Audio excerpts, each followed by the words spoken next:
El tema de los debates últimamente se ha devaluado mucho, ¿no?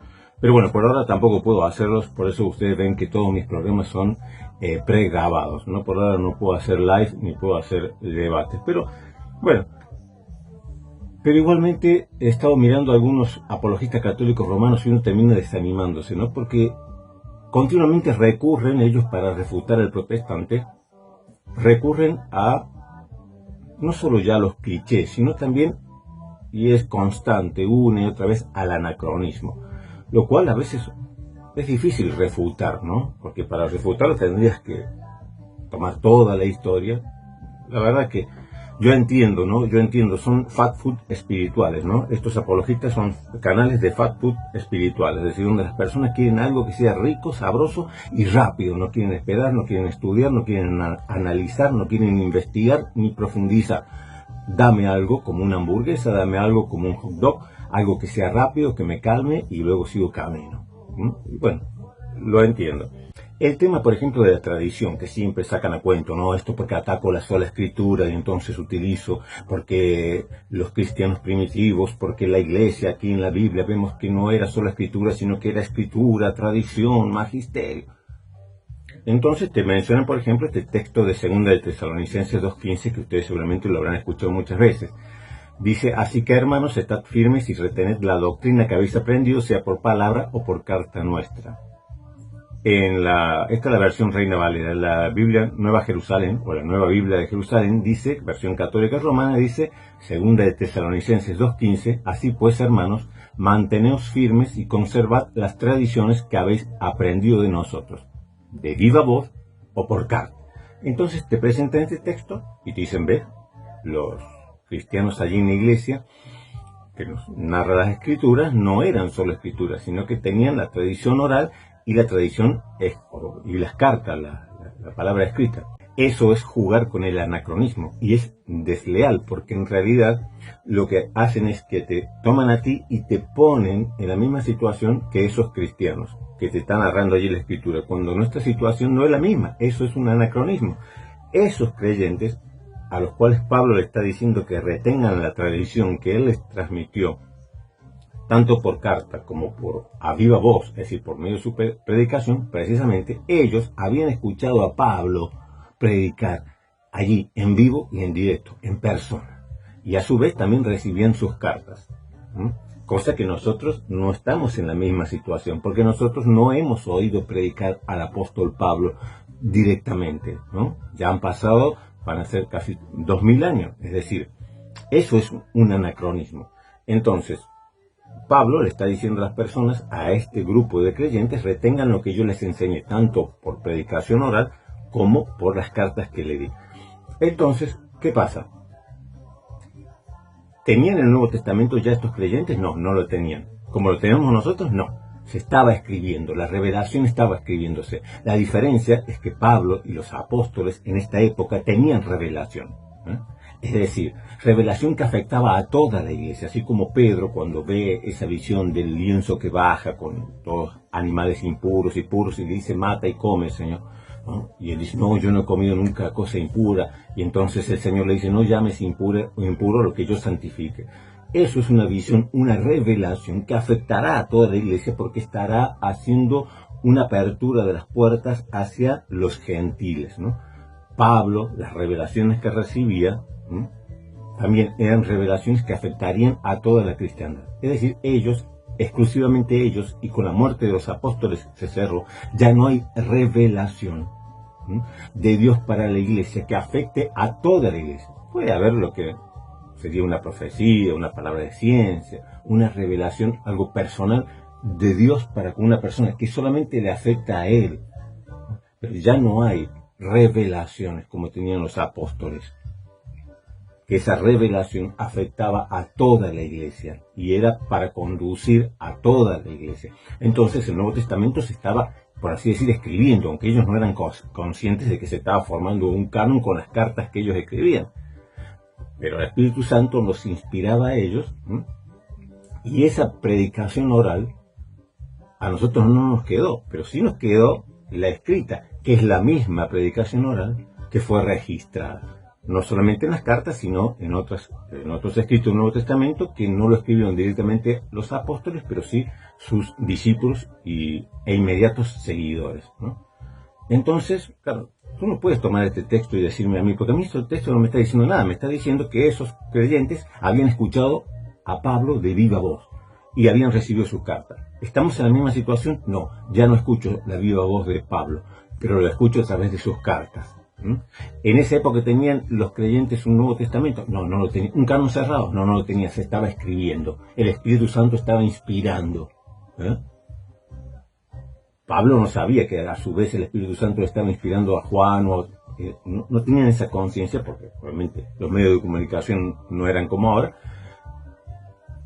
Y esto con el tiempo, bueno, se fueron reagrupando esa escritura como canónica, como reconociendo la Iglesia que esa escritura era inspirada por Dios. Así que yo le pregunto a un católico romano, bueno, está bien, tienes aquí, Pablo dice, la tradición, tanto que yo les dije oral como la que yo les dije por escrito. ¿Qué tradición tenemos nosotros que haya sido dado de forma oral? Allí Pablo se está refiriendo que le haya dado a los tesalonicenses y que nosotros hoy no la tengamos. ¿Qué tradición? A ver, me gustaría que me la respondieran, porque, por ejemplo, yo tengo aquí los escritos de los padres apostólicos, son aquellos líderes de la Iglesia, presbíteros, obispos, o apologistas, maestros, que siguieron inmediatamente a los apóstoles. Esos son padres apostólicos. La era inmediatamente siguiente a la era apostólica. La apostólica inmediata son los padres apostólicos. Entonces yo te pregunto, bueno, a ver, dime tú, católico romano, que tanto insiste con este texto y que nos dice que hay una tradición, hay una cosa que es oral, que es la tradición oral, y la escrita. Aunque aquí Pablo dice las tradiciones, y las pone en una sola, que las hemos recibido tanto a viva voz o por carta, se lo está diciendo a esos creyentes. Entonces, no está diciendo que hay una tradición oral y luego hay una palabra escrita, sino que menciona todo junto como tradición. Entonces yo te pregunto, ¿qué tradición nosotros no tenemos que haya hablado Pablo a esas personas que nosotros hoy no la tengamos? Por ejemplo, que no tengamos los protestantes. Es que Pablo en esa viva voz, cuando él les predica a los tesalonicenses, les enseña a venerar imágenes. ¿Tú puedes afirmarme que esa es una tradición que Pablo les estaba ahí refiriendo? ¿Que Pablo le enseñó a los tesalonicenses a venerar imágenes? Yo sé que no, porque en los padres apostólicos, es decir, a los sucesores de los apóstoles, en ningún lado mencionan la veneración de imágenes. O sea, no fomentan la veneración de imágenes. No existe en los padres apostólicos la veneración de imágenes. Eso es muy posterior. Siglo IV, siglo V, siglo VI, ahí va creciendo. El mismo Eusebio de Cesarea, que es del siglo IV, se resiste, rechaza la veneración de imágenes, dice que eso es de los gnósticos y bueno, de los herejes. Entonces, siglo IV, todavía no hay veneración de imágenes. Así que, a ver, ¿qué otra cosa, tradición no tenemos nosotros? Que el obispo de Roma sea el obispo jefe supremo, cabeza visible de toda la iglesia, que tenga potestad sobre toda la iglesia. Eso le estaba enseñando. Pablo le enseñó a los tesalonicenses que el obispo de Roma tenía jurisdicción universal y que era el sucesor exclusivo de Pedro. Pues yo te puedo aseverar que no. Primero principal, porque todos los historiadores serios coinciden que hasta el año 140 después de Cristo no hubo un obispo en la iglesia de Roma, sino que era un colegio de presbíteros, un cuerpo colegiado. No había un obispo, una cabeza visible en Roma, sino que la iglesia hasta el año 140 aproximadamente después de Cristo, la iglesia de Roma no tuvo obispos. Y lo vemos luego en los padres apostólicos, que tampoco hablan de que el obispo de Roma sea el jefe de la iglesia, la cabeza universal. Tampoco hablan de la jurisdicción universal del obispo de Roma. Tampoco hablan de que la sede de Roma tenga jurisdicción sobre todas las demás sedes. Estas cosas no las encontramos. Así que, ¿tú qué me estás diciendo? Que cuando Pablo le está diciendo ayer a Tesalónica que yo les dije, guarden las tradiciones que yo les dije verbalmente y las que son por escrito, ¿hay alguna tradición que nosotros los protestantes no tengamos? Veneración de imágenes, imposible, porque hasta el siglo IV, V, VI no hubo veneración de imágenes. Así que no creo que Pablo les haya enseñado a los tesalonicenses el venerar imágenes y que esto haya quedado oculto por varios siglos hasta que luego se destapó. No creo que Pablo le haya enseñado de la jurisdicción universal del obispo de Roma, porque como dicen todos los historiadores, hasta el 140 después de Cristo no hubo un obispo en Roma. Que la supremacía de la sede de Roma sobre todas las otras sedes tampoco no figura en los padres apostólicos. ¿Qué le enseñó Pablo allí cuando él dice tradiciones que yo les dije verbalmente a viva voz? ¿Cuál? A ver, la Asunción de María. No lo creo, porque Pablo no menciona ni una sola vez en todos sus escritos del Nuevo Testamento, siendo que Pablo es el mayor escritor del Nuevo Testamento y el mayor expositor teológico del Nuevo Testamento. Sin embargo, Pablo nunca, ni una sola vez menciona a María por nombre. La única vez que menciona indirectamente a María es cuando dice allí en Gálatas que cuando viene el cumplimiento del tiempo, Dios envió a su Hijo, nacido de mujer y nacido bajo la ley. Nacido de mujer, nacido bajo la ley. Sobre la ley se extiende un montón Pablo. En todos sus escritos habla un montón acerca de la ley de Moisés, bajo la cual nació Cristo. Sin embargo, de María no la menciona ni siquiera por el nombre, y la única referencia indirecta que hace es esta, y nada más. Así que no creo que Pablo le haya puesto esto, tan solamente esto, tan cortito y tan indirecto, allí en las escrituras, en sus cartas, pero luego a viva voz les haya hablado de que María fue asunta al cielo, de que la perpetua virginidad de María, de que inmaculada concepción de María, de que María mediadora de todas las gracias, de que María abogada nuestra, o de que María corredentora. ¿Ustedes se creen verdaderamente? Yo les pregunto a estos apologistas católicos romanos si ustedes pueden asegurarme, porque todas estas cosas que le acabo de mencionar tampoco se encuentran en los padres apostólicos. Yo siempre les desafío, muéstrame en los padres apostólicos a donde hablan de la Inmaculada Concepción de María, de la Asunción de María distribuidora de todas las gracias o mediadora de todas las gracias, de María abogada nuestra, de María corredentora, de la jurisdicción universal del obispo de Roma. ¿A dónde? No lo enseñan. ¿Por qué voy a creer entonces que Pablo, que estuvo antes, lo enseñó de manera a viva voz y que eso no quedó registrado en las escrituras? ¿Se dan cuenta cómo son anacrónicos? Ellos ven la Iglesia Católica Romana de hoy y se piensan que hay una línea directa desde los apóstoles, de Pedro, Pablo, hay una línea directa hasta León XIV hoy, y que la Iglesia Católica Romana siempre fue la misma. Eso es un anacronismo, eso es una manipulación histórica. No tiene nada que ver la Iglesia del siglo XXI Católica Romana con la Iglesia o la sede apostólica de Roma, a la cual se refiere Ireneo de León, por ejemplo. No tiene nada que ver. Son cosas totalmente distintas, con siglos de añadiduras, que te la quieren vender como tradición. Y cuando uno le pregunta, porque ellos te sacan este texto, es aquí Pablo está hablando de que hay una escritura, que son sus cartas, pero también hay una predicación oral, una tradición oral. Y yo le digo, ¿y cuál es? Que nosotros no la tengamos. Yo te puedo conceder el tema, por ejemplo, del bautismo de niños. Bueno, pero dentro del protestantismo está aceptado el bautismo de niños. Hay muchas denominaciones protestantes que bautizan niños. Es decir, eso yo te lo puedo considerar como una tradición muy antigua. Perfecto. ¿Qué más? ¿Qué hay? ¿Qué otra tradición hay que tú me puedas decir que estaba incluida ahí en lo que Pablo estaba diciendo, que nosotros no la tengamos hoy? ¿Qué? ¿Acerca del obispo de Roma? No, porque Pablo no habla acerca del obispo de Roma y no existía obispo de Roma en la época de Pablo. Acerca de la Virgen María, no, porque ni siquiera la menciona. Solamente indirectamente una vez. No sé qué otra cosa nos quieres vender acerca de la tradición. Lo que pasa es que la tradición para el católico romano es como un cofre misterioso, que el único que tiene la llave es el Papa. Recuerden que ellos nos critican a nosotros por ser solo escritura, y resulta que ellos son solo magisterio, porque aunque ellos te digan que son este sistema tripié, ¿no?, de escritura, magisterio, tradición. Cuando tú lees sus definiciones dogmáticas o lees su catecismo, ¿qué dice? Que solo el magisterio, y así lo pone, solo el magisterio puede interpretar la escritura y la tradición.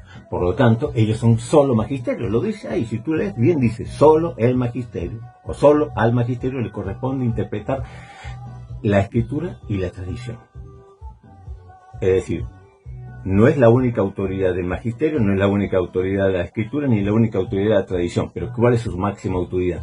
El que tiene la palabra final. El magisterio vivo, que es el Papa, con los obispos que están en sujeción a él. Y esto también lo dicen allí en el Concilio Vaticano I, ¿no?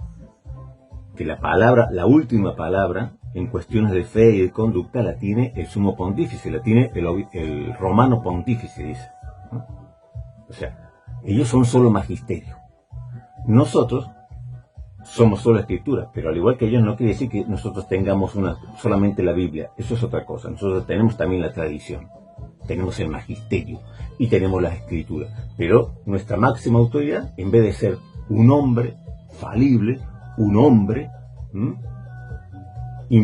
que es parcial, que no es imparcial, nosotros tenemos a la escritura. Que nos dice la escritura que toda la escritura es inspirada por Dios. No nos dice que toda la tradición es inspirada por Dios, ni que todo el magisterio es inspirado por Dios, pero sí nos dice que toda la escritura es inspirada por Dios, suficiente. Si dice eso, si la Biblia dice que la única inspirada por Dios es la escritura, y no dice que toda la tradición es inspirada por Dios, ni dice que todo el magisterio es inspirado por Dios, entonces no hay mucha discusión. Para nosotros solo la escritura. No es la única autoridad de la Biblia, pero es la que está por encima de todo. Para el católico, sin embargo, el que está por encima de todo, el juez supremo, la última corte de apelación, es el Papa. Para nosotros, la Biblia. Entonces, yo les vuelvo a preguntar a los católicos romanos que tanto insisten con la tradición, ¿qué tradición nos falta a nosotros los protestantes? Que se haya referido allí Pablo, no a la que después fueron ustedes sacando de ese baúl misterioso que la llave la tiene el Papa, abre, mira, y ahora saca esto. Después de siglos sacan una cosa y dicen, no, es que esto estaba en la tradición. Yo les digo, y siempre, así como les mostré, la elección del obispo de Roma, por ejemplo, originariamente estaba a cargo del pueblo y de los presbíteros de Roma. Así se elegía el Papa. Hasta que en el 1059, después del cisma, en la ruptura de Roma con los otros patriarcados, en 1059, un papa decide que a los papas solamente lo van a elegir los cardenales. Rompe así la tradición, que era que al papa lo elegían los presbíteros y diáconos de la iglesia de Roma. Rompe la tradición por una tradición nueva. Ellos dicen la tradición de la iglesia que los cardenales eligen al papa, pero ¿desde cuándo esa tradición? Es la tradición que Pablo estaba enseñando ahí. ¿A esa tradición se refería Pablo? No existía, porque ni existía obispo en Roma para la época que Pablo dice esto. Y hasta el 1059 al obispo de Roma lo elegía el pueblo y lo elegían los presbíteros y los diáconos de Roma. Y saben ustedes que otra tradición que rompe la Iglesia Católica Romana es que a los obispos lo elegía el pueblo. Y luego, en la Edad Media, es el Papa el que dice, no, a partir de ahora a los obispos los voy a elegir yo. El Papa elige a los obispos y nombra a los obispos, cuando la tradición era que el pueblo cristiano elegía a sus obispos y ese obispo era confirmado por los otros obispos circundantes, ¿no? De otras vecinas localidades que había por allí, lo confirmaba. Pero era elegido por el pueblo, por los presbíteros, los otros obispos de alrededor lo confirmaban y luego se mandaba una comunicación a la sede apostólica a la que correspondía, diciéndole, hemos nombrado obispo a tal persona. Todas estas cuestiones son tradiciones, pero claro, uno se pone a pensar, pero esto es una tradición más bien moderna, no es la tradición antigua. Por ejemplo, yo les dije, con Nicolás I, hasta Nicolás I, el título vicario de Dios se le aplicaba al emperador. El emperador era la cabeza visible de la iglesia. Esto sostenía no solo Constantino, sino que lo sostendrá Carlomagno. Carlomagno, en el siglo, allí, finales del siglo VIII, principio del IX. Carlomagno sostendrá que el jefe, cabeza visible de la iglesia, es el emperador, y que el emperador es el vicario de Dios. No será hasta Nicolás I que empezará allí, en el siglo IX, a reclamar el título de vicario de Dios, y a partir de entonces se comenzará de a poco a aplicar hasta que definitivamente y exclusivamente ese título, que hoy vicario de Cristo, vicario de Dios, está atribuido al Papa. Sin embargo, en primer lugar, ese era un título del emperador. Al Papa se le decía vicario de Pedro, en todo caso, pero el vicario de Cristo, el vicario de Dios, decía el emperador soy yo. O sea, y todo lo que hoy te quieren decir que eso es tradición, uno dice, bueno, sí, tradición, pero ¿de tradición de qué siglo? O sea, no es la tradición que está hablando Pablo ahí. Pero en ese texto de Pablo que ellos quieren meterte toda la tradición. Veneración de imágenes, el culto a María, la suprema jurisdicción universal del obispo de Roma, la infalibilidad papal, todo te lo quieren meter allí. Porque aquí Pablo dice que él dijo cosas a viva voz y otras las escribió por carta. Bueno, yo les pregunto, ¿y cuáles son las cosas que dijo Pablo a viva voz que a nosotros nos falte, que no tengamos? Que tú me puedas demostrar que son de ese siglo, de ese momento. Yo sí tengo una cosa que ustedes no tienen, por ejemplo, que dijo Pablo, cuando él en Corintios les explica cómo celebrar la Santa Cena o la Eucaristía. Él dice que se tome la copa, se dé acción de gracias y se reparta la copa. Que Jesucristo dijo, beban todos de ella. Es decir, Pablo enseña, no solamente por carta, sino también a viva voz, que en la Eucaristía se partía el pan y se los repartía a todos los presentes, se tomaba la copa, se daba acción de gracias y las repartía a los presentes. Ustedes no siguen la tradición de Pablo. Yo les puedo asegurar que eso sí está incluido en la tradición paulina. Cuando Pablo hablaba allí, lo habrán visto celebrando a él, ¿no? Allí, esa comida eucarística, esa Santa Cena. Lo habrán visto a Pablo como tomaba la copa, la bendecía, os daba acción de gracia y la repartía para que todos beban de ella. Eso es tradición. Y sin embargo, vosotros habéis roto la tradición. Vosotros habéis roto la tradición para crear una propia tradición que ahora nos quieren vender como que esa tradición de que el pueblo no participa del vino, de la sangre de Cristo, esa tradición moderna que es de la época digamos de la Baja Edad Media, esa tradición ustedes la quieren vender como que es una tradición de Pablo, lo cual es un anacronismo. En tiempos de Pablo todos los creyentes participaban del pan y del vino. Sin embargo, la Iglesia Católica Romana se inventó otra tradición y hoy te la quieren vender y la meten allí con force, ahí, la quieren meter allí, a donde Pablo le dice que a viva voz les ha enseñado tradiciones y que les ha enseñado también por carta. Bueno, pónganse de acuerdo. Entonces, ¿cuáles son las tradiciones paulinas que nosotros tenemos que tener? En el Concilio Vaticano I, en la cuarta sesión, en el capítulo 3, el Papa Pío IX afirma dogmáticamente: enseñamos, por ende, y declaramos que la Iglesia romana, por disposición del Señor, posee el principado de potestad ordinaria sobre todas las otras. A esta potestad están obligados por el deber de subordinación jerárquica y de verdadera obediencia a los pastores y fieles de cualquier rito y dignidad. Y si uno lee bien, ahí dice, enseñamos y declaramos que la Iglesia romana, por disposición del Señor, posee el principado de potestad sobre todas las otras iglesias. Y uno dice, ¿y dónde lo dispuso el Señor a eso? A ver, ¿a dónde lo dispuso el Señor? No existe. ¿Está en las Escrituras? No, no está en la Biblia. Aquí lo dice clarito. La Iglesia de Roma, por disposición del Señor, posee el principado de potestad sobre todas las iglesias. Y todas tienen que someterse a esa potestad, porque así lo dispuso el Señor. Y uno le pregunta, ¿y dónde lo dispuso el Señor? ¿En las Escrituras? No, no está. En el Evangelio no, ni Pablo, ni Pedro, ni Juan. No, no existe. No existe nada que diga que el obispo de Roma. No se menciona el obispo de Roma porque no había obispo de Roma. Claro, en esa época. Obvio, no existe. Entonces, ¿cuál es la disposición del Señor? ¿Los padres apostólicos? No, porque no vas a encontrar en un padre apostólico, ninguno de los padres apostólicos vas a encontrar algo acerca de que el obispo de Roma tiene una jurisdicción universal, tiene una supremacía, o que la sede de Roma tiene una supremacía universal, o que el obispo de Roma es infalible. No existe. En los padres apostólicos te puedes cansar de leerlos de arriba a abajo, de abajo a arriba. No vas a encontrar nada de eso. Entonces, ¿dónde lo dispuso el Señor? Y se lo sacaron de la galera. Se lo sacaron de debajo de la sotana y te lo venden a ti por tradición. Y todos los católicos romanos escuchan y dicen, claro, porque Pablo dijo que él les había enseñado tradición y se las había enseñado oralmente, no solamente por carta. Y yo te digo, ¿y tú crees que la tradición que Pablo enseñó allí decía que el obispo de Roma era el jefe de la iglesia?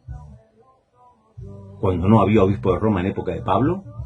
Porque si hubiera habido, lo hubiera mencionado, cuando escribe Romanos, hubiera mencionado al obispo. Eso era indudable, que si hubiera escrito habiendo un obispo, lo hubiera mencionado. no lo menciona. Y si hubiera estado Pedro, lo hubiera mencionado. No estaba Pedro. Entonces, si no hubo obispo hasta 140, ¿dónde está esa tradición paulina, tradición que tú me dices según Tesalonicenses? No, se la sacaron en el 1870. ¿Se dan cuenta? El Papa abre el baúl en 1870 y dice, a ver qué puedo sacar de aquí. Ya sé, mira, voy a sacar esto. Y lo muestras. La infalibilidad papal y todo. La infalibilidad papal estaba en la tradición. Nadie, ni reverendamente Pito, se enteraron en todos los siglos anteriores que el obispo de Roma era infalible. Pero el Papa saca ahí del arcón, ¿no?, de este baúl de la tradición, y dice, mira, el Papa es infalible. Y dice, aquí, y no solamente eso, voy a sacar otra cosa. ¡Buah! Saca otra cosa allí del baúl, del cofre de la abuela. ¿Qué saca? Que la Iglesia de Roma tiene jurisdicción universal y todos tienen que someterse a ella. ¿Y dónde estuvo todos esos siglos anteriores? Porque los patriarcados de Oriente jamás aceptaron eso.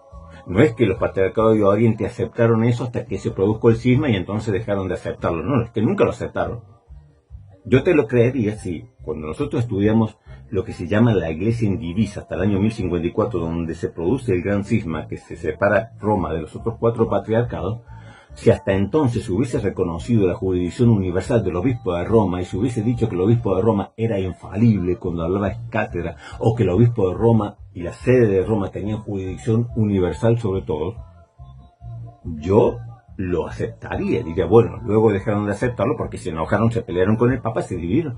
Pero es que nunca lo aceptaron. Más siempre lucharon contra eso. Los patriarcados de Oriente siempre lucharon para mantener al Papa diciendo, tú eres el primero entre iguales. Siempre lo remarcaban, tú eres el primero entre iguales. No es que el que estás arriba, sino el que va adelante. El primero entre iguales. No el que está arriba como superior, sino el que va adelante en una primacía de honor, porque la sede de Roma es anterior a Constantinopla, o es la gran capital del imperio.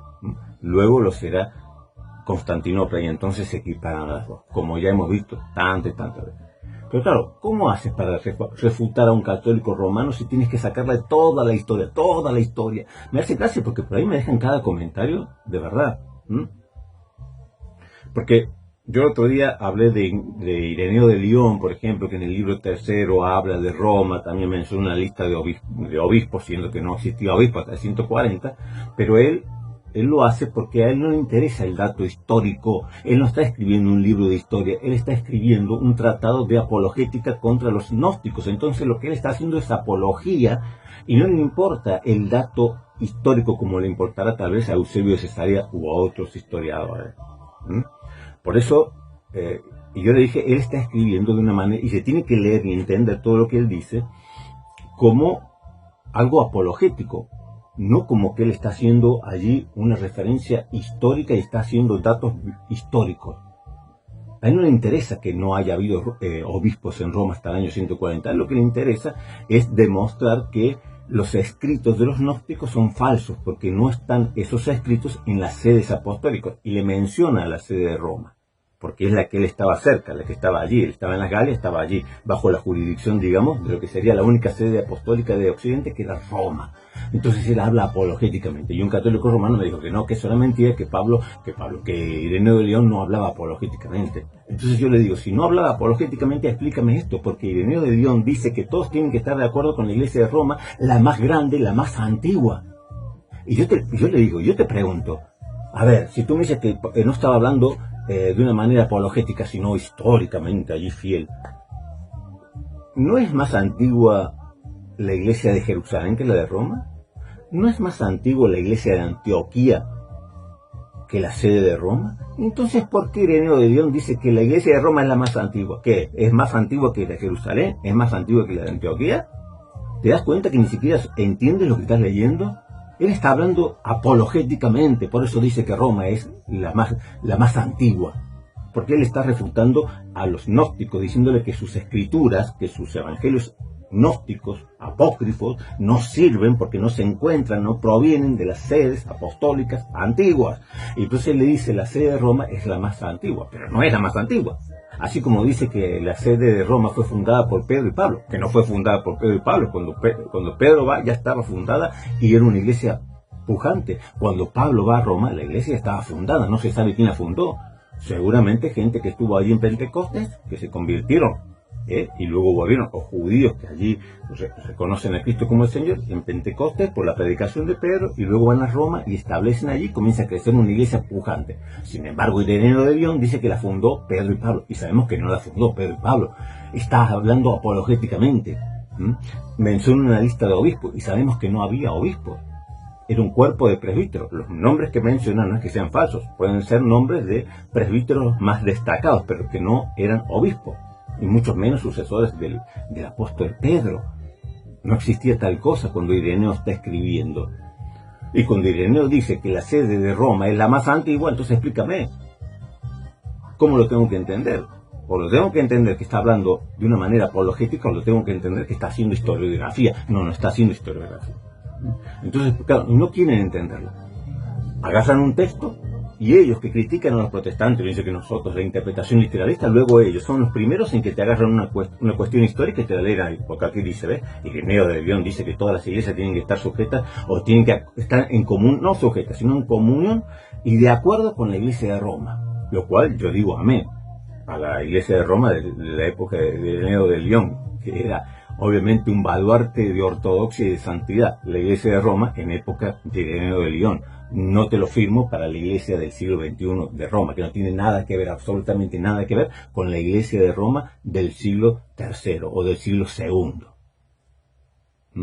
Entonces, ellos toman un texto y te lo sacan, descontextualizándoselo totalmente, sin importarle si cometen anacronismo. Te meten una cosa como si la iglesia de Roma del siglo II que se está refiriendo a Ireneo de Lyon fuese la misma que la de ahora. No, no lo era. Y lo sé por los padres apostólicos y por el mismo Ireneo de Lyon. ¿Sabes que Ireneo de Lyon nunca menciona que el obispo de Roma tiene una jurisdicción universal? ¿Sabes que Ireneo de Lyon nunca menciona que la iglesia de Roma tiene jurisdicción universal sobre todo las demás, sino que hay que estar en común de acuerdo? Está haciendo apología. ¿Sabes que Ireneo de Lyon nunca habla de María, ni la Asunción de María, ni la Inmaculada Concepción de María, ni ningún otro disparate? Lo único que habla es de María, la nueva Eva. Y de ese término de María, la nueva Eva, que está haciendo una recapitulación de la historia, los católicos romanos sacan y le hacen decir a Ireneo de Lyon cosas que ni por cerca está diciendo Ireneo de Lyon. Lo sabemos porque los otros escritores eclesiásticos de la época de Ireneo de Lyon tampoco lo dicen. Como Plasencia que dice que Tertuliano afirma que Dios creó a la Virgen María sin pecado, así como Eva, lo cual en ningún lado lo dice. En ningún lado lo dice. Además ya demostré que Tertuliano creía que María sí tenía pecado, es decir, que tenía falta de fe, ¿no? Dice que María tenía, en un momento de su vida, tenía falta de fe. O sea, entonces, en el mismo 1870, en la Constitución Dogmática Pastor Eternos, esto está en el Dessinger, todo lo que estoy tomando está en el Dessinger, esto está en el asterisco 3058, pero el Dessinger Hünermann, recuerden que está el Dessinger solo y está el Dessinger Hünermann, que es más extenso, que abarca hasta el Concilio Vaticano II.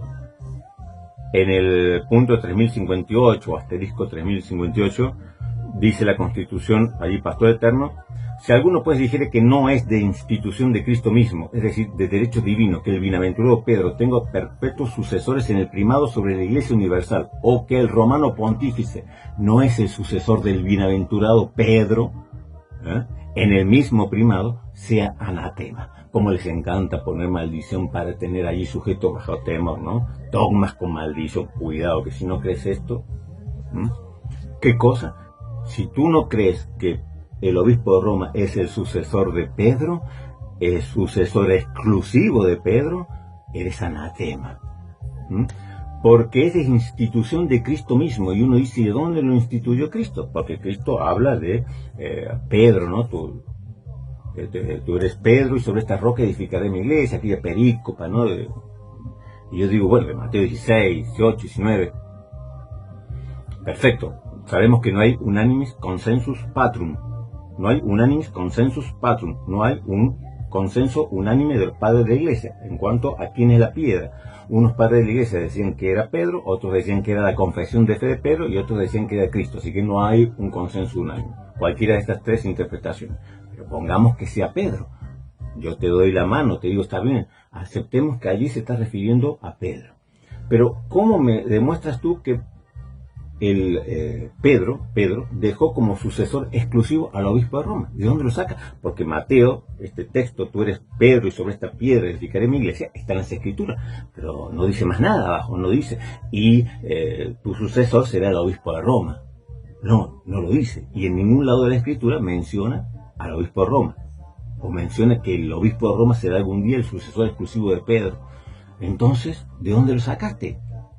Yo ya les dije en unos vídeos anteriores que hay una pseudo Clementina que supuestamente era una carta en la cual Clemente de Roma, la misma que tenemos nosotros la epístola de Clemente a los Corintios, este padre apostólico Clemente de Roma, Clemente supuestamente le escribió una carta a Santiago, el que escribe la epístola de Santiago en el Nuevo Testamento, el que se le llama hermano del Señor, y le comenta que Pedro, cuando estuvo en Roma, lo nombró a él, a Clemente, como su sucesor exclusivo, y a todos los obispos que vendrían después como el sucesor exclusivo de Pedro, con todas las atribuciones de Pedro. Bueno, hasta el Papa León Magno, en el siglo V, pretendieron usar esta carta pseudo clementina. Pero ¿qué pasa? Se demostró que fue una falsificación, era una falsificación, creo que de finales del siglo III, bien no recuerdo, pero el Papa León Magno pretendió utilizar esta pseudo clementina, este escrito espurio falso atribuido a Clemente de Roma, donde decía que Pedro, cuando estuvo en Roma, había nombrado al obispo de Roma como su sucesor exclusivo. Sobre eso, sobre esta falsificación, ellos edificaron toda una doctrina, que luego se demostró que el fundamento sobre el que estaba era falso. Esta carta era una falsificación. Bueno, se quedaron calladitas, quitaron la carta, pero dejaron la doctrina que ya habían construido encima, sin fundamento. Porque ¿de dónde sacas tú? Yo siempre le pregunto a cada católico romano que me quiere venir aquí a discutir, a hablar de historia, yo le digo, bueno, yo no te discuto si Pedro es la roca o no es la roca. Haz lo que tú quieras, cree como tú quieras, porque hay padres de la iglesia que creían que era Pedro, otros que creían que era la confesión de Pedro y otros que creían que era Cristo, la piedra, la roca sobre la cual se edifica la iglesia. Digamos que es Pedro. Bueno, ahora, ¿cómo me demuestras tú que el obispo de Roma es el sucesor exclusivo de Pedro? Porque el texto de Mateo no dice nada, dice de Pedro, no menciona más nada. ¿Cómo haces tú la conexión del obispo de Roma con Pedro? Claro, te falta la conexión porque te la quitaron porque era una falsificación. La quitaron, la escondieron, la pseudo clementina falsificada esta, que se demostró que era una falsificación. Claro, pero ya se construyó todo en la mentalidad del pueblo católico romano, se construyó que el obispo de Roma es el sucesor de Pedro. Pero nadie, reverendamente nadie, se sienta a pensar, está bien, pero ¿cómo conecto yo al obispo de Roma con Pedro? Porque aunque haya estado Pedro en Roma, eso no quiere decir, también estuvo en Antioquía, también estuvo en Jerusalén, también estuvo en un montón de lados, y eso no quiere decir que donde haya estado haya nombrado su sucesor exclusivo, simplemente porque él haya estado en algún lugar. Entonces, ¿cómo conecto yo al obispo de Roma como sucesor exclusivo de Pedro? No hay forma de conectarlo, no hay ningún documento. Todo eso se construyó sobre una falsificación, la pseudo clementina, que le atribuían a Clemente de Roma del año 90 aproximadamente, que decía que Pedro, cuando estuvo en Roma, lo nombró a él como su exclusivo sucesor. Y eso fue una falsificación. Entonces, es que yo a veces me rindo ante esto, porque yo digo la verdad, no vale la pena. No vale la pena. Yo, aunque pudiera hacer debates, no creo que valga la pena debatir nada. Porque esta manipulación histórica, estos clichés a los que recurren continuamente, este anacronismo que tanto les encanta, pero claro, ellos se venden ahora lo que practican, lo que practica la Iglesia Católica Romana en el siglo XXI, te lo venden como tradición, como si eso fuese lo que hubiese enseñado el apóstol Pablo allí en Tesalonicenses, cuando habla de que les predicó, les transmitió a viva voz tradiciones o doctrina y también por carta. Bueno, pero los niños participaban de la Eucaristía en la iglesia primitiva. Participaban del pan y del vino, y ustedes no lo hacen. Ni siquiera los adultos ya lo dejan participar del pan y del vino. Habéis cambiado la tradición y no tienen ningún poder. Y luego te quieren refutar y hablar, sí, no, porque no, el bautismo es distinto, porque tiene que discernir, en cambio ahora sois muy bíblicos, ahora les sale la Biblia por todos los poros a los apologistas católicos romanos, cuando no han hecho caso a la Biblia nunca, ¿no? Porque la Biblia dice que tienen que participar del pan y del vino, todos, del pan y del vino, todos. Eso dijo Pablo, eso lo enseñó Pablo, y está allí, está escrito en Corintios que Pablo le enseñó a la iglesia que todos tienen que participar del pan y del vino, y ustedes no lo hacen. No les importa la tradición. ¿Se dan cuenta que por eso yo digo, no tiene sentido? Porque están no les interesa la verdad. Lo único que les interesa es tener la razón y tener ese grupo de secuaces, de personas que se sientan allí. El católico romano de a pie se sienta ante estos apologistas suyos, allí con una bandeja de palomita de maíz, a comer palomita de maíz y a ver cómo boxea un católico romano con un protestante y apostándole a su boxeador que lo va a noquear, a ver en qué round va a noquear el católico romano al protestante. No les interesa la verdad, no les interesa aprender. Miren, César Vidal el otro día estuvo en un canal y dijo una cosa fuerte, ¿no? Como es él, que a veces se pasa un poco, pero fuerte, ¿no? Dijo, no hay en ninguna religión, ningún seguidor de ninguna religión es tan ignorante como el católico romano. Ningún seguidor de ninguna religión es tan ignorante como el católico romano. Y yo le doy la razón. Porque cualquier religión al menos se esfuerzan un poco en aprender. El católico romano de a pie, lo único que le interesa es sentarse con palomitas de maíz ahí, mirando YouTube a su apologista favorito, viendo a ver en qué round va a noquear. Es lo único que le interesa, que corra sangre. No les interesa aprender nada. Por eso cuando le dan estas respuestas uno se queda así como, ¿no? El otro día estuve viendo también un vídeo de, bueno, no me acuerdo cómo se llama este chico que cuando habla así va abriendo los ojos y no sé qué, se pinta los dedos, las uñas, los ojos, no sé, bueno, Minor Díaz. Estaba viendo un vídeo de él, de dónde recibieron los evangélicos la Biblia, ¿no? Y entonces él va y te muestra allí en un sermón de Lutero, está en inglés, en el sermón de Lutero, que Lutero había dicho que la Biblia la había recibido de la iglesia de Roma. Entonces ahí ves, los protestantes le deben la Biblia a la iglesia de Roma. Entonces uno se queda como mirándolo como diciendo, ¿me estás tomando el pelo? O sea, a ver, la iglesia indivisa es la iglesia del principio de la era apostólica en un solo tronco hasta el 1054. Ese único tronco que había de los 5 o que estuvo liderado sobre todo en el siglo IV, V, a partir del siglo V, muy fuerte por la pentarquía, por los 5 grandes patriarcados que gobernaban la cristiandad, hasta el 1054 estuvo unido. En el 1054 se produce el cisma. Ese tronco, que hasta entonces era indiviso, se divide. Tenemos por un lado una gran rama, que son los patriarcados de Oriente, y otra gran rama que es el patriarcado de Occidente, el único existente de Occidente, la Iglesia Católica Romana y las iglesias católicas ortodoxas. Olvidémonos de los ortodoxos, vamos por esta rama. A partir de 1517, en la Reforma Protestante, se produce de esta única rama, que era la Iglesia Católica Romana, se produce otra división. Y continúa la Iglesia Católica Apostólica Romana, papista, y la Iglesia Protestante, la Iglesia Evangélica, que también es católica, pero no romana. Es la división. Tenemos la misma rama en común, hasta el 1517, y el mismo tronco en común. Estos se piensan que los protestantes, ¿de dónde nacimos? ¿De dónde salimos? ¿Aparecimos en un huevo kinder?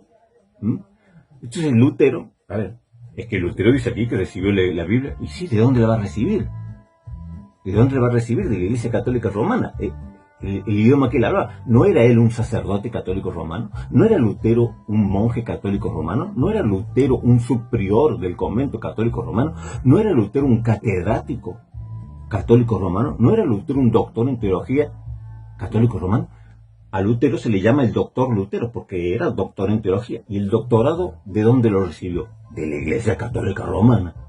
Porque allí estudió, porque allí se formó y recibió el título de doctor en teología, o doctor en las Sagradas Escrituras, de la Iglesia Católica Romana. Sí. Y Lutero, Lutero traducirá la Biblia al alemán. Y Erasmo, y en la época de Lutero, de la Reforma Protestante, estaban los humanistas. Los humanistas fueron los que tradujeron muchos escritos de los padres de la Iglesia que hasta entonces no se conocían. Muchos escritos de los padres de la Iglesia, o de los padres orientales, eran desconocidos, que estaban en griego, eran desconocidos porque se había perdido la cultura del griego en Occidente y solo quedaba la latina, o sea, todos los escritos de los padres latinos eran los que se conocían, pero se desconocían muchos de los padres griegos. Erasmo traduce el Nuevo Testamento, no del latín, no de la Vulgata, sino que lo traduce de texto griego. Es decir, ¿y qué vas a decir? ¿Que Erasmo le da a la Iglesia una Biblia? Sí, también. Y no la da por la línea de donde venía de Roma, sino que la toma de Oriente. ¿Cuál es la historia? O sea, ¿qué te piensas? ¿Que se la dieron los Simpsons, la Biblia, a Lutero? ¿De dónde la sacó? Por supuesto que la recibe la Iglesia Católica Romana. Si él era católico romano, es decir, la Biblia es inherente al cristianismo. Ellos se piensan que los protestantes surgimos de golpe en el espacio y nos faltaría un libro sagrado.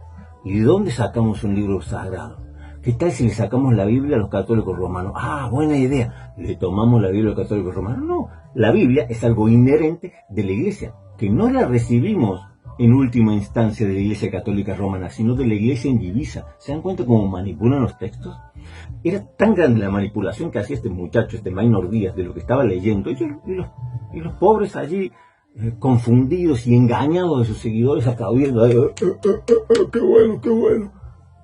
Y yo me quedaba con la boca abierta diciendo, ¿pero qué tontería está diciendo? Es un argumento infantil. Por supuesto que lo recibió. Sí, él era un catedrático católico romano. Él estudió y se formó en Sagradas Escrituras de la Iglesia Católica Romana. ¿Dónde diablos te piensas que aprendió la Escritura? Lutero, por supuesto que la aprendió en la Iglesia Católica Romana. Luego él aprende algo de griego y de hebreo y con la ayuda de los demás, que eran más eruditos en esas lenguas, traduce la Biblia al alemán. Y Erasmo, por su parte, no toma de la Iglesia de Roma, sino que toma de los textos traídos de Oriente, en griego, y hace una traducción del Nuevo Testamento. Entonces ahí lo tienes a este muchacho y yo no sé, que la Biblia se la debemos. No se la debemos. Los protestantes es una división de esta rama que era la Iglesia Católica Romana. Repito, el tronco de la Iglesia indivisa hasta 1054. Se divide en dos. Iglesias ortodoxas, Iglesia Católica Romana. La Iglesia Católica Romana, esta rama gruesa se divide en dos en el 1517, o a partir del 1517. Pues la Biblia es inherente a toda la cristiandad, muchachos, no es que la recibimos porque nos la dio el Papa. La recibimos, sí, de la Iglesia Católica Romana porque nosotros provenimos de esta sede patriarcal de Occidente. Nosotros, los evangélicos protestantes, somos una división de la Iglesia de Occidente, no de Oriente. Entonces, como tenemos esta primera rama en común con los católicos romanos, hasta que nos unimos al tronco común, pues el tronco común es el que nos dio la Biblia. No fue la Iglesia Católica Romana la que dio la Biblia a la cristiana. ¿Quién dio la Biblia a la cristiana? Si uno le pregunta a un ortodoxo, te va a decir las iglesias de Oriente fueron las que aportaron mayoritariamente los textos de la escritura canónica del Nuevo Testamento, porque la mayoría de los escritos se escribieron allí, en las iglesias de Oriente. Y si tú le dices que los católicos romanos dicen que la Biblia la dio el Papa, se mueren de risa, ¿no? O que la dio la Iglesia Católica Romana, se mueren, se despansan de risa a los ortodoxos, le da un ataque ahí, se quedan duros, como una momia. Porque la Biblia es inherente a toda la Iglesia y la Biblia la reconoció como inspirada por Dios la Iglesia indivisa, la Iglesia de los primeros siglos, que no era católica apostólica romana, era católica universal, que abarcaba todos los patriarcados. De ahí tomamos nosotros la escritura, de la Iglesia. A la Iglesia se la debemos, a la Iglesia universal, a la Iglesia católica, a la Iglesia en su conjunto. Pero como vosotros no os gusta, no os gusta distinguir y tomáis el término católico y como si fuera solamente vuestro. Pues no. Católico es la Iglesia indivisa, es toda la Iglesia universal, abarca a todos los patriarcados y a todos los magisterios. Después vienen los católicos romanos y dicen, no, el que no está sujeto al Papa no es cristiano. Bueno, es un problema vuestro, es un problema vuestro. Pero la Biblia, ya, de paso quiero recomendarles este librito muy pequeño, católico pero no romano, construyendo una identidad protestante, de Andrés Mesmer. Lo escuché al doctor Fernando Casanova, que lo había leído y lo recomendaba, y bueno, es un libro muy pequeño, muy ameno, de fácil lectura, también muy económico porque es un formato muy pequeño, es de la editorial CLIE, católico pero no romano, es muy bueno, tiene muy buena data, Es así, si no quieren comerse la cabeza con un libro súper complicado, este es un muy buen libro, católico pero no romano. Entonces, claro, uno ve esta manipulación, ¿no? ¿Y por qué Lutero, el hombre que más odió a la Iglesia Católica, decía este Maynor Díaz? Yo no lo escuché diciendo, no sé si sentir enojo o ternura, como ve ahí, y decirle sí, como le da a un animalito así en la cabeza. Lutero, el hombre que más odió a la Iglesia Católica. Mentiroso. Lutero amaba a la Iglesia Católica. Lutero lo que aborrecía era lo que el papado había hecho con la Iglesia Católica. Por eso Lutero lo que trae es una reforma. No quiso una división, una reforma, pero los papistas no quisieron reforma. Entonces, otra división. Pues bueno, división. Ya no queréis reforma, división. Pero Lutero siempre se consideró, y los luteranos se consideran como verdaderos y auténticos católicos reformados. Es decir, los protestantes somos la verdadera Iglesia Católica reformada, que nos hemos despojado de todo lo que el papismo, a través de los siglos, le fue metiendo y llenando de tonterías y de porquerías a la doctrina, al Evangelio, haciendo que pierda todo el brillo, que pierda la luz y que pierda toda esa gracia del Evangelio, cargándola con mandamientos y con cuestiones de hombres y con tradiciones de hombres, que no tienen nada que ver con las tradiciones que hablaba Pablo, sino con todas estas tradiciones, que en nombre de Pablo, que en nombre de los apóstoles, no, que esta tradición está aquí en el baúl de la tradición, que solamente el obispo de Roma tiene la llave y solamente él puede interpretar la tradición. Claro, que listo, claro, abre y saca él lo que se le ocurre ahí, ¿no? Entonces Lutero no odiaba a la Iglesia Católica. Lutero se siguió llamando católico, y los luteranos se llaman Iglesia Católica Luterana. Son católicos en primer término, católicos purificados de todo lo que es el papismo. Pero este mentiroso de Maynor Díaz, por eso les digo que son manipulados, porque hay apologistas que siempre, como Guido Rojas, por ejemplo, ¿no? que son honestos, que son sinceros, que defienden su postura, pero no lo ves con esa intención maliciosa de manipular la historia. Lutero no odiaba a la Iglesia Católica, Lutero amaba a la Iglesia Católica, por eso quiso reformarla, por eso trajo una reforma, Los papistas no quisieron aceptarla, división, pues se dividió la Iglesia. Pero Lutero se llamaba a sí mismo católico, y los que somos protestantes y que reconocemos esta línea de la reforma protestante, nos llamamos católicos. Si yo no les entrego a los católicos romanos el título de católico, como ellos solos son muy astutos. Ustedes leen, por ejemplo, en las constituciones dogmáticas del 1870, allí en el Concilio Vaticano I, verán que dice, no me acuerdo si dice en el Dei Filius, que dice, la Iglesia Católica Apostólica Romana cree esto. Y el romano pontífice y la Iglesia Católica Romana lo enfatizaban, lo decían claramente, la Iglesia Católica Romana. A partir del Concilio Vaticano II, quitan lo de romana, y ahora te quieren hacer creer que no, que romana es el rito. Mentira, porque ahí en el Dei Filius, creo que se llama así, uno del Concilio Vaticano I, una constitución dogmática, dice, la Iglesia Católica Apostólica Romana cree esto, ¿no? Y empieza a mencionar lo que cree, y llama abiertamente Iglesia Católica Romana, y eso es una constitución dogmática para toda la Iglesia Católica Romana. Pero ahora quieren hacernos creer que católicos no es católico romano. No, porque romano es el rito. No, mentira. Ustedes son católicos apostólicos romanos. Católicos también son los ortodoxos. Católicos también son los protestantes. Porque pertenecemos a la catolicidad, a la universalidad de la Iglesia. Pero claro, ellos quieren ahora apropiarse del término católico. le borran lo del romano, no sé si porque le da vergüenza o ya no sé por qué, porque quieren hacerse, no sé, la verdad, no entiendo, pero a partir del Concilio Vaticano II verán ustedes que desaparece el término católico romano y queda solo católico. Y entonces, claro, te quieren decir, Lutero odiaba a la Iglesia Católica. No, papi, no. Odiaba el papismo, no la Iglesia Católica.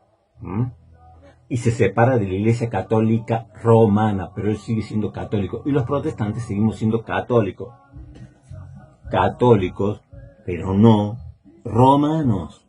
No se van a apropiar, no lo vamos a dejar que se apropien del término católico, que le pertenece a toda la catolicidad. Por eso digo, son manipuladores. Y uno los ve, y entonces uno ya se rinde y dice, no vale la pena. No les interesa, no les importa. Lo que nosotros rechazamos, y si lo decimos a la cara a Maynor Díaz y a todos estos apologistas católicos romanos, es que nosotros no le debemos la Biblia, aunque la hayamos recibido, porque venimos de la Iglesia Católica Romana, no le debemos la Biblia al Papa, a la Iglesia Católica Romana. Que esa es la falsedad y la manipulación histórica que hacen ellos, ¿no? Porque el Papa Dámaso les dio la Biblia, lo cual es una reverenda mentira. Vamos, por ejemplo, al Dessinger-Hünermann, ¿no? En el Decretum Damasi, el decreto de Dámaso, aquí del Papa Dámaso, en el asterisco 178 de Dessinger-Hünermann. ¿Qué nos dice el decreto Dámaso? Donde ahí sale también la lista de libros canónicos y la lista de libros que son y no son. Dice, aunque el texto no sea auténtico, se piensa no obstante que sus enunciados fundamentales son damasianos. Aunque el texto no sea auténtico. ¿Por qué nos dice el Dessinger que el decreto damasiano no es auténtico? Si ustedes se van al punto, al asterisco 350 más adelante, habla del decreto Gelasianum, la carta decretal sobre el reconocimiento y no reconocimiento de libros, dice, y también incluye a la de Dámaso, que dice, fecha incierta. Todas o algunas partes de la colección de documentos son atribuidas por la tradición a Dámaso primero, Decretum Damasi, o a Gelasio primero, Decretum Gelasium. Debieron de ser también ampliadas o refundidas por el Papa Hormisdas, es decir, un Papa posterior. Se trata de documentos de época diferente que fueron recopilados al principio del siglo VI. Recuerden, Dámaso es del siglo IV. Estos documentos, lo que se conoce como Decretum Dámaso o Decretum Gelasianum, son recopilaciones de época diferente que fueron recopilados al principio del siglo VI por un clérigo en el norte de Italia o en el sur de Francia. Tampoco saben de dónde. Y nos dice en el asterisco 178, aunque el texto no sea auténtico, es decir, no son actas auténticas.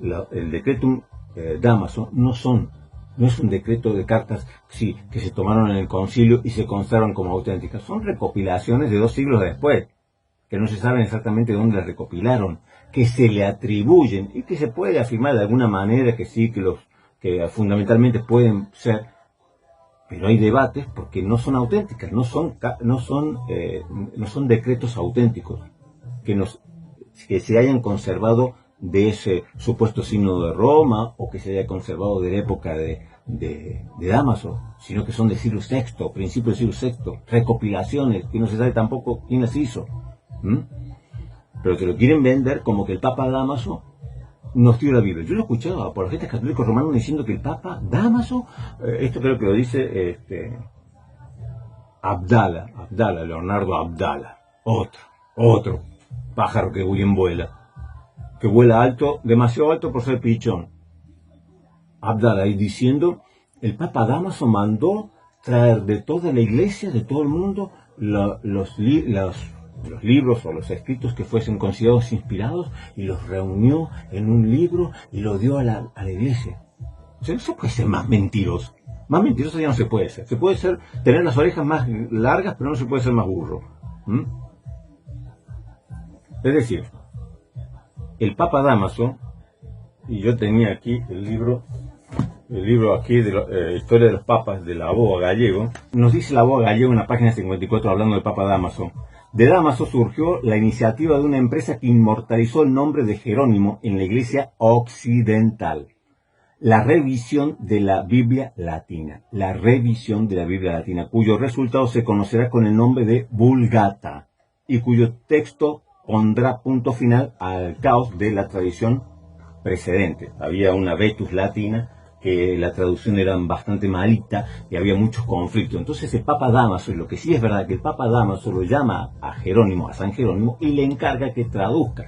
Se supone que le encarga que traduzca el Evangelio, pero luego Jerónimo traducirá toda la Biblia. El Papa Dámaso no llegará a ver esto porque morirá antes de que Jerónimo traduzca toda la Biblia. Entonces, lo que hizo el Papa Dámaso no fue que mandó traer todos los escritos, los reunió, lo que se consideran inspirados, y lo levantó allí, como el Rey León lo levantó allí y dijo: he aquí la Biblia para todo, y nos dio la Biblia. Eso es mentira. Lo que hizo el Papa Dámaso es porque había muchos problemas con la traducción latina, había muchos problemas, lo que se conocía como la Vetus Latina. Entonces le dice a San Jerónimo que haga una nueva traducción, una revisión, que la perfeccione, que mejore, una traducción en latín. Pero ya existían los escritos y ya las demás iglesias lo tenían. Los que eran en griego tenían el canon en griego, pero en Occidente tenían el problema que la traducción era muy malita. Entonces, yo les pregunto, ¿no? Si el Papa Dámaso nos dio la Biblia, ¿por qué San Jerónimo, le pregunto yo a los católicos romanos, dice que no acepta los deuterocanónicos? San Jerónimo dice que la traducción de la Biblia, del Antiguo Testamento, tiene que ser tomada del hebreo, de los textos hebreos, y aquellos que son rechazados por los hebreos tienen que rechazarse. Es decir, San Jerónimo rechazaba de alguna manera la Septuaginta. Él traduce las escrituras no del griego, sino que del Antiguo Testamento, de la Septuaginta, sino que traduce del hebreo. Y allí se produce gran conflicto con Agustín, porque Agustín sostenía la Septuaginta Auctoritatem. Septuaginta Auctoritatem, es decir, la autoridad de la Septuaginta que procedía de los apóstoles. San Agustín creía que la Septuaginta era inspirada por la traducción, creía que la traducción era inspirada por el Espíritu Santo, lo cual hoy ninguno de nosotros cree que una traducción de la Escritura es inspirada. Nosotros creemos que la Escritura es inspirada, pero no las traducciones, y no la Escritura misma es inspirada por Dios, no la traducción.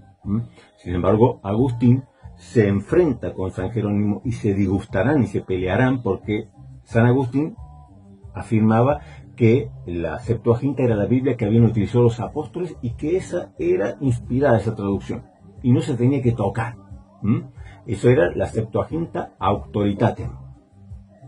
Por su lado, San Jerónimo sostenía la Hebraica Veritas, es decir, que las escrituras del Antiguo Testamento no se tenían que traducir de la Septuaginta, sino que se tenían que traducir del hebreo, que era el hebreo y arameo, que era el idioma propio, ¿no? Y que eso lo tomaba de los judíos y no de la Septuaginta, que contenía para San Jerónimo errores.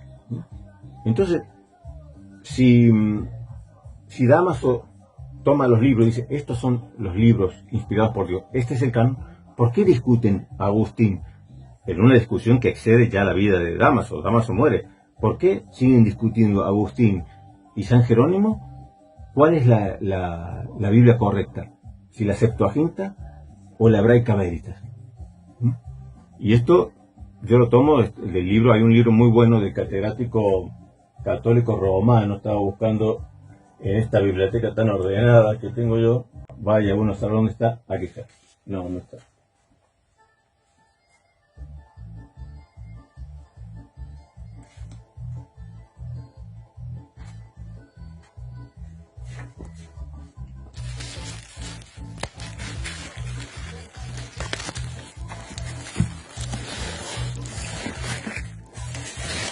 Yo tengo este libro de Ignacio Carvajosa, excelente libro, La Biblia en su entorno, excelente libro. Ignacio Carvajosa es un sacerdote catedrático de la reconocida y prestigiosa Universidad San Dámaso de Madrid.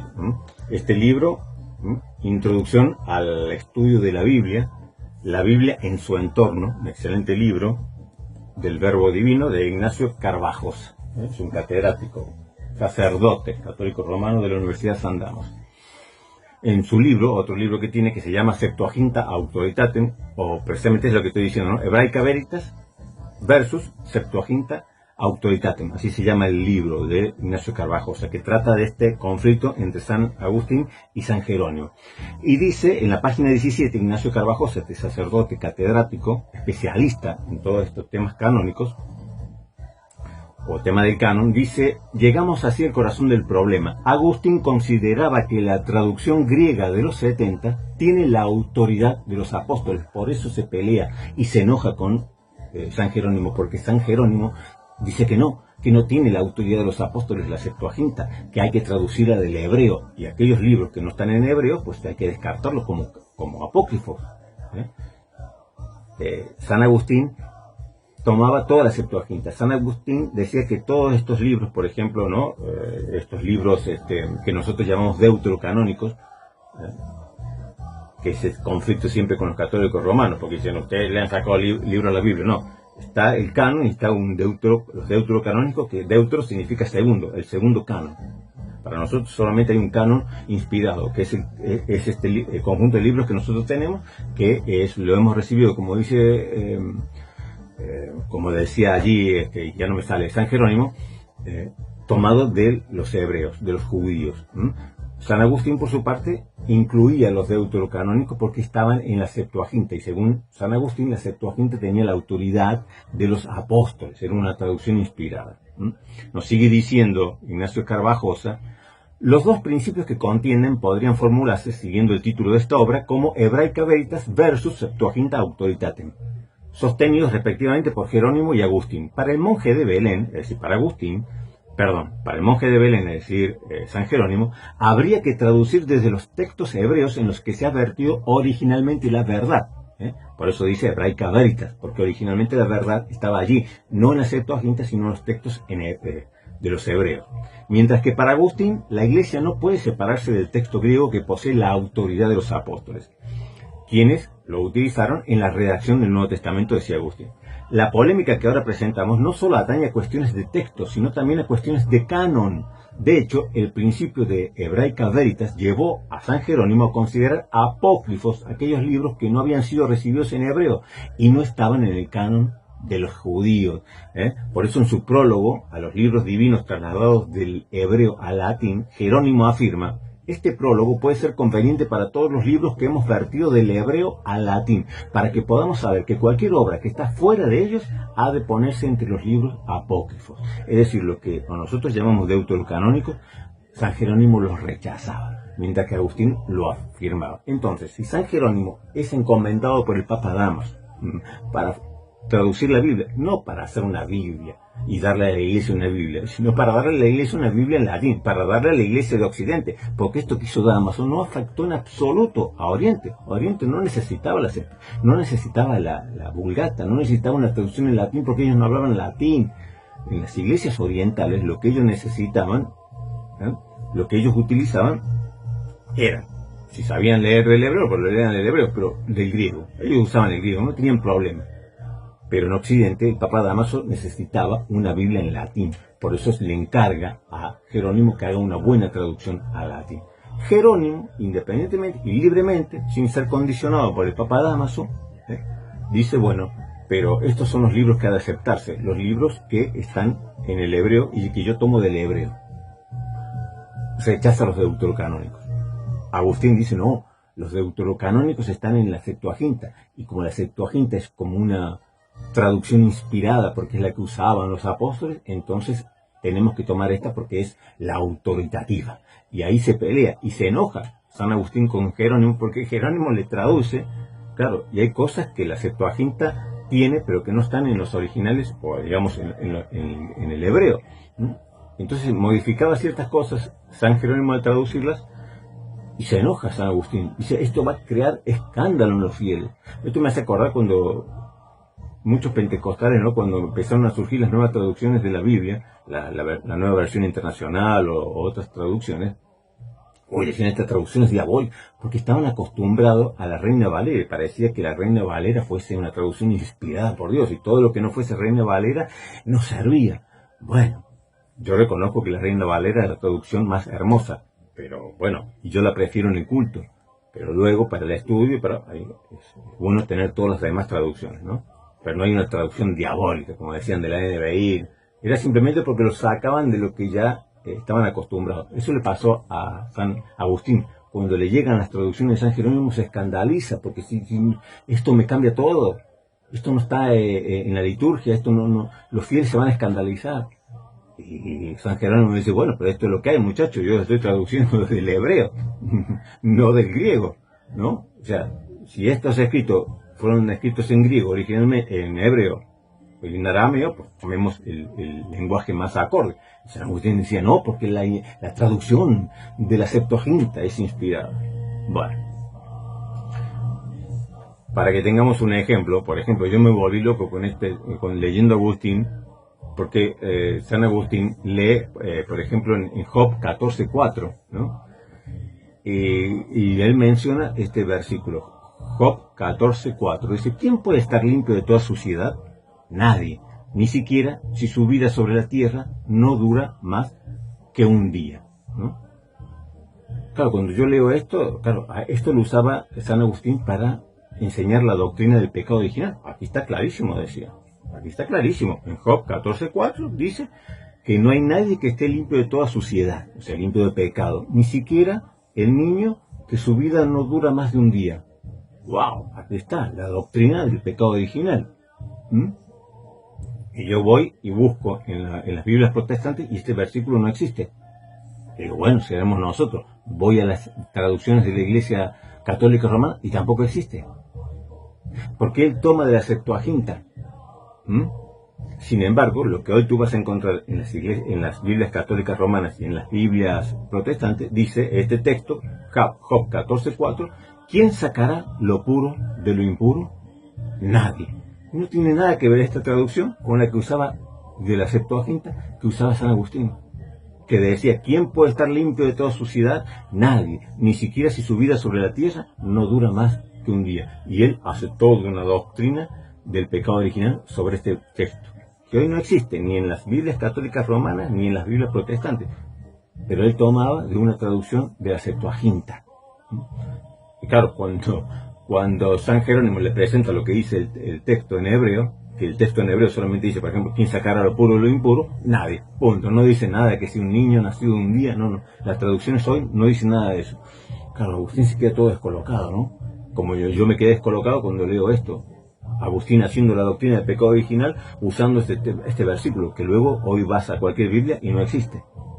Bueno, todos estos eran problemas. Entonces yo le pregunto, si la Biblia la dio Dámaso, ¿por qué se pelearon y nunca se pusieron de acuerdo San Jerónimo, que decía que había que rechazar los deuterocanónicos y que solamente había que tomar la hebraica veritas, es decir, el Antiguo Testamento como lo tenían los judíos, y San Agustín que decía, no, hay que tomar la Septuaginta, porque la Septuaginta es una traducción inspirada, autoritativa, por medio de los apóstoles que usaron la Septuaginta.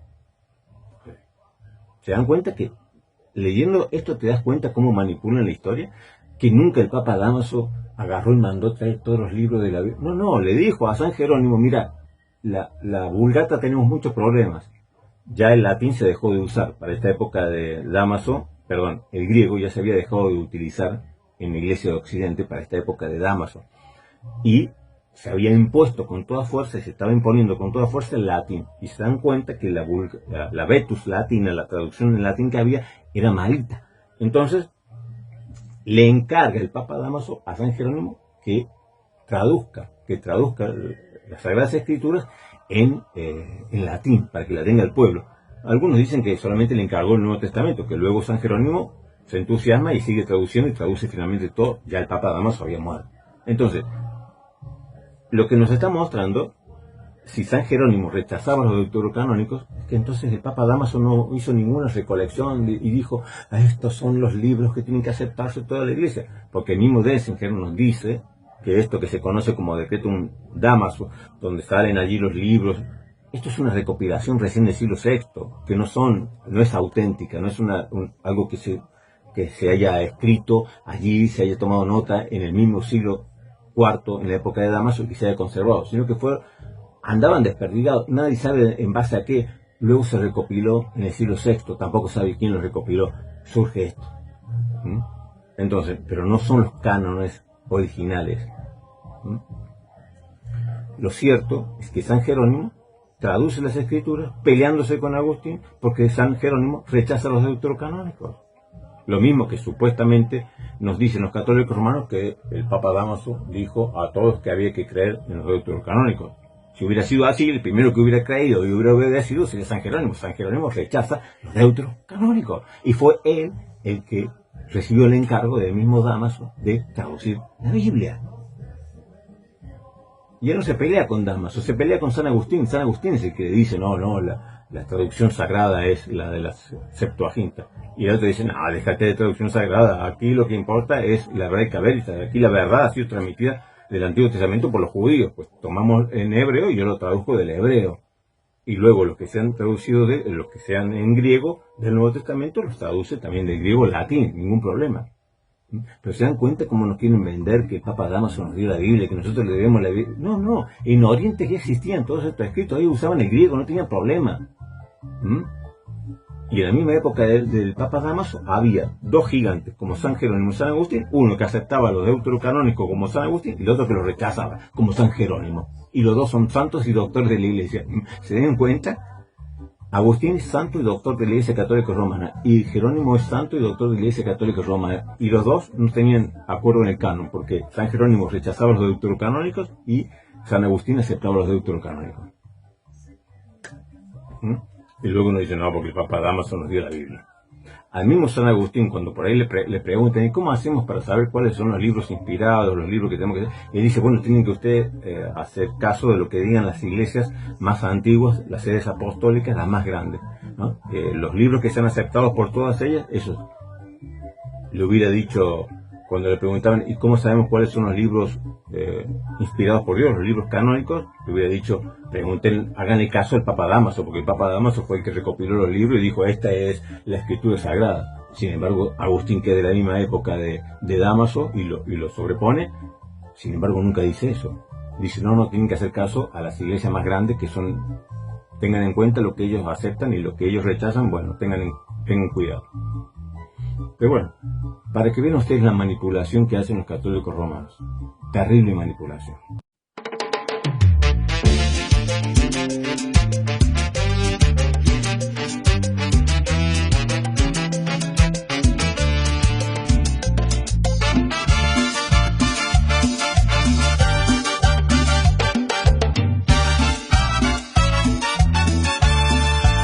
No se mueve, no se mueve, ese ídolo se mueve. Grítale que no se asusta, asusta lo que no se mueve, mueve lo que no se enoja, enójate que no le importa. ¿Por qué? Porque esa estatua que veneras no le importa tu desgracia, no le importa si suplicas, si te azotas en la espalda, si caminas de rodillas o si en hombros la levantas. ¿Por qué? Porque tiene un corazón de yeso y de yeso sus latidos, porque tiene los ojos de yeso y ese yeso no te ha visto, porque tiene los pies de yeso y él no puede ir contigo, porque tiene la piel de yeso y él no siente tu cariño. Corazón, corazón, corazón de yeso, no tiene sangre ni latido.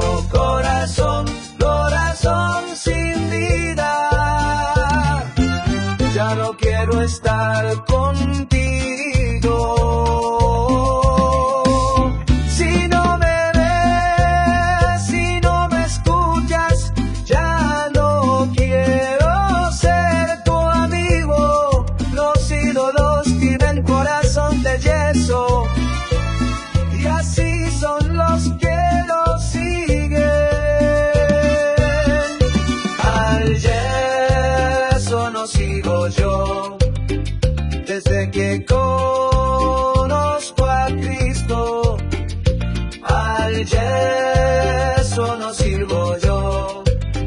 sirvo a un Dios vivo.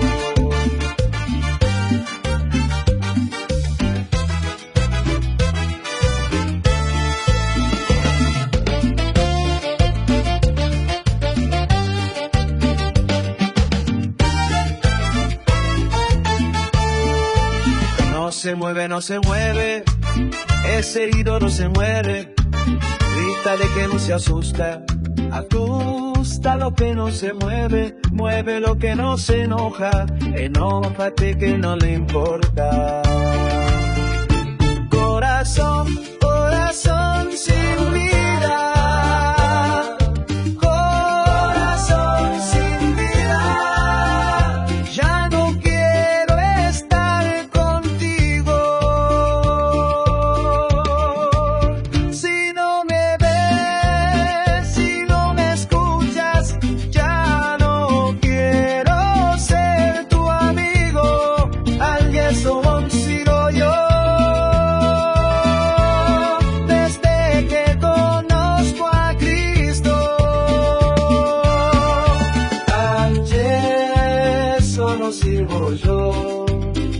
Desde que conozco a Cristo, al Yeso no sirvo yo.